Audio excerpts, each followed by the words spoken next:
Yeah, who have made outstanding contributions or free T-shirts can help boost morale. Creating a great place to work. This is pretty much our mission statement. This is how we plan on getting the top talent. So on top of when we reach out and get capital gains, when we spend that money, it's based upon what I'm about to read.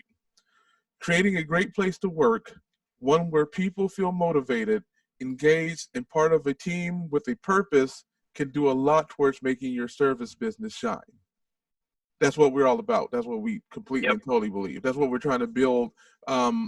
Yeah, even before we incorporate a system and a bill of rights to make sure that our employees and our customers are treated with the utmost respect um, and cared as deserved. We can't be toxic. We don't want to Right. be a company that has been um, totally out of place with greed and power. So that's why An we're asshole.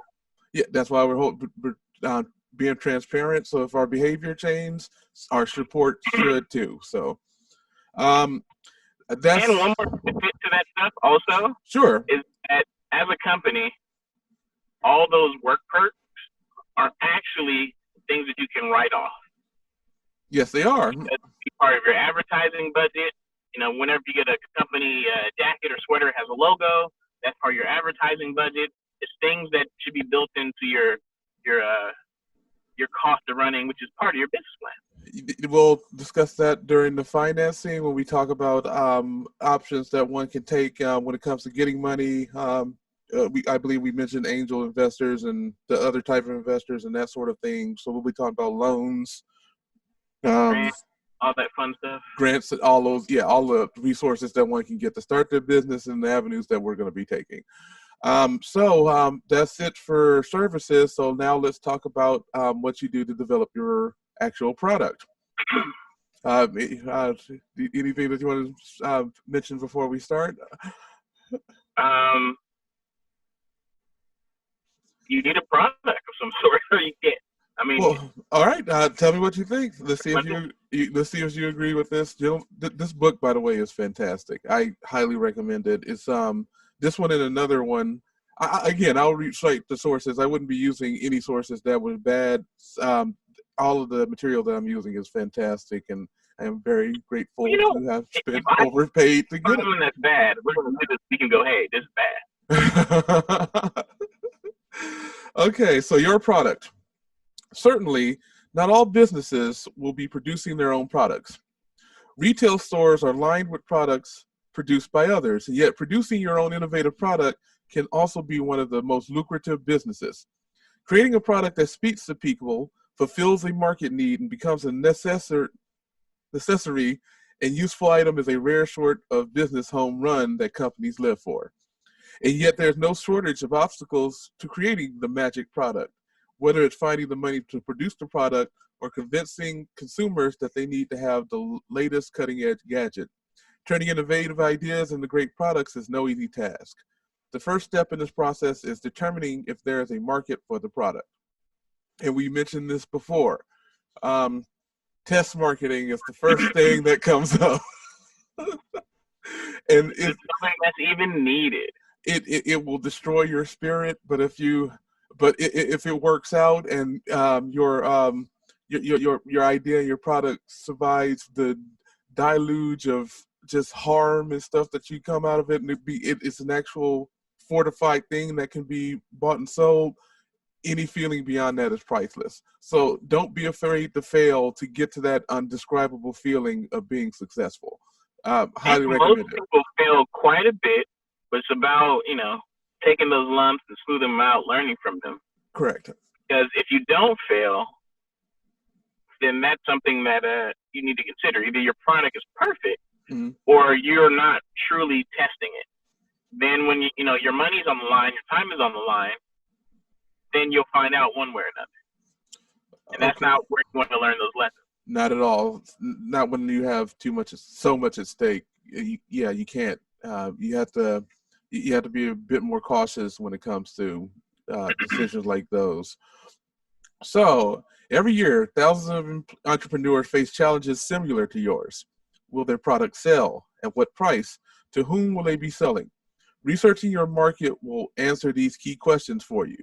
And here are the suggestions for market researching for your product. Step 1, begin with your potential customers. You need demographic data about them.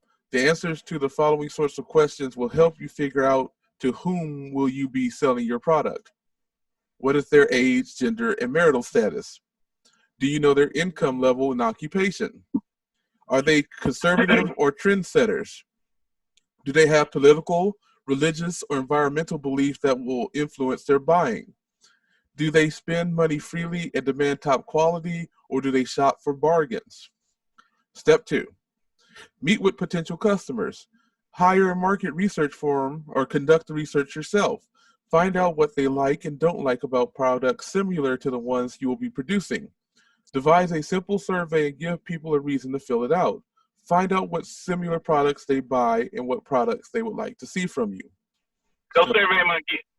SurveyMonkey is perfect, yeah. Step 3, scope out the competition. We'll talk about SWOTs probably as a precursor to the, I guess SWOTs are part of development, but I'm not prepared to talk about SWOTs yet, so we'll do it on another episode. But note that they're super important for research, and we'll be touching on it. We go to competition with product similars having improved. Okay, I didn't read that yet. Okay, so step 3, we'll edit that out. Step 3, scope out the competition. No, you won't. Which products are similar to yours? How can they be improved? How can your product be made less expensive? And 4, analyze the data.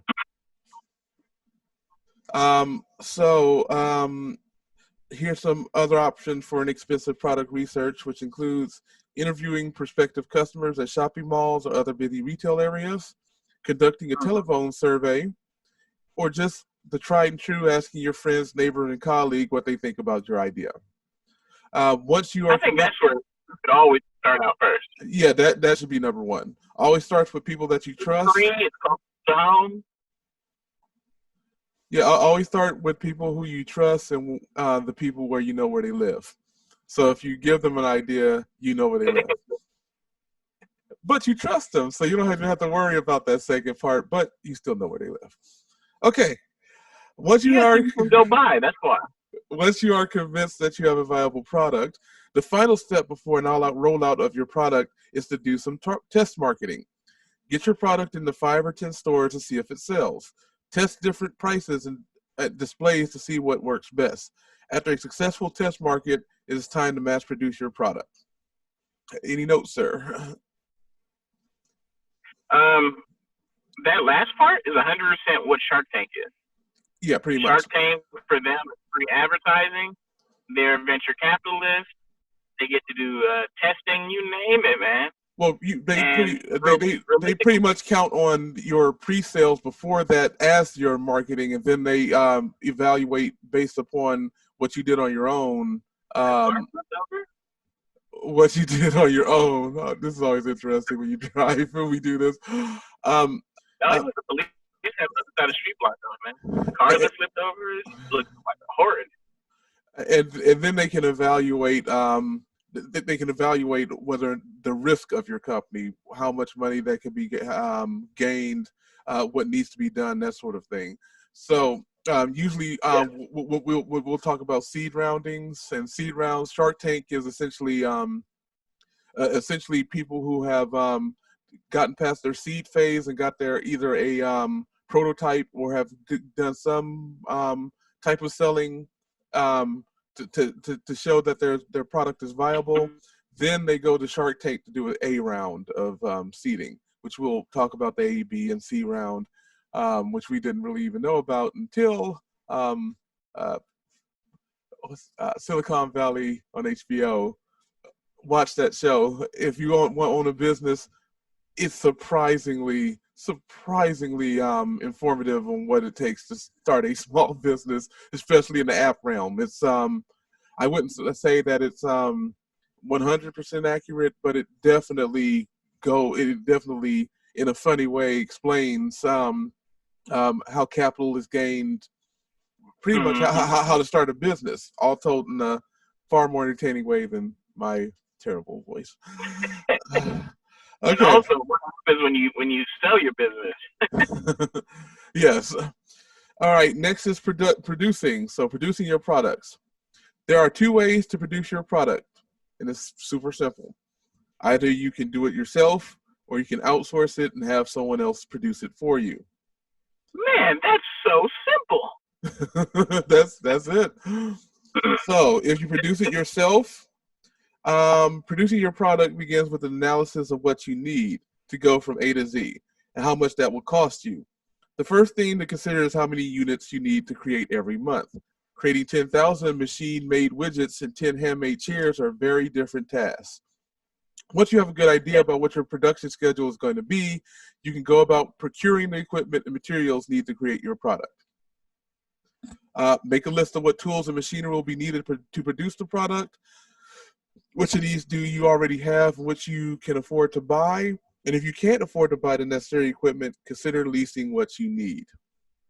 So once you go about production, they believe that your facility, which is also important, should have the following standards.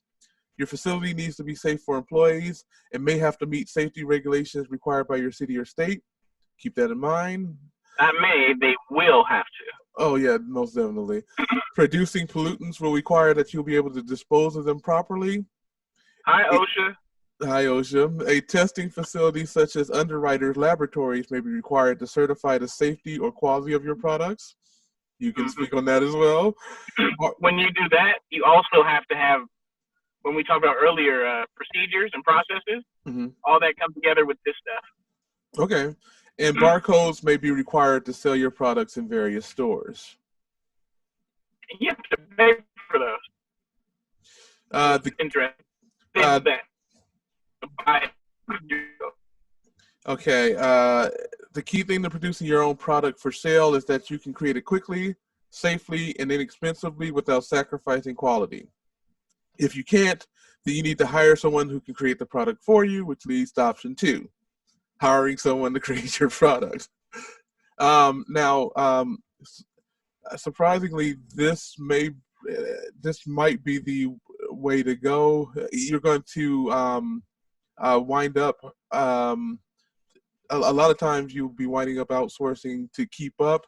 So usually you'll be doing both. You'll be starting on your own, but you have to plan and set milestones for when you're ready to switch over. If you're getting a lot of orders and things are whipping up, you got to note the patterns of when things are selling and when they're not, and adjust accordingly. And also know that sometimes you may have to reach out and go to facilities to keep up with your orders.